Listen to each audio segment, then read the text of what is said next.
可能因为季节交替，所以感冒的病人比较多。最近出门诊，我发现这些感冒患者有一个共同的特点，就是可能感冒了吃点药很快就好了，结果接下来出现了咳嗽。有的人可能3、4天、4、5天就过来就诊啊，说吃了点药效果不好。有的人呢都持续很久了啊，2、3个月甚至更久，中间了做了各种治疗，包括输液、打针呀，或者吃了各种药物，效果不好，然后才来就诊。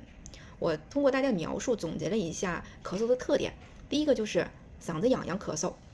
像长毛毛一样，一痒就咳。第二个呢，就是没有痰啊，有的人稍微有点痰，就像在嗓子里糊着一样。第三个呢，白天咳嗽明显，晚上睡着了就不咳了。第四个呢，没有什么其他不适的症状，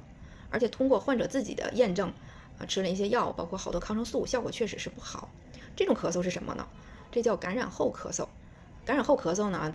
是亚急性咳嗽和慢性咳嗽非常重要的一个原因，它确实很难治疗，而且疾病比较缠绵。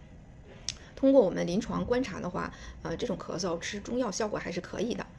西药选择呢，可以稍微加一点点这种镇咳的药物，但是这种咳嗽呢，它比较复杂，而且需要排除一下其他的疾病，最重要的就是排除过敏性的咳嗽啊，包括咳嗽变异性哮喘。所以，如果你自己掌握不好用药的方法，或者自己是不是这种咳嗽啊，希望大家还是到正规的医院来就诊，听大夫的指导。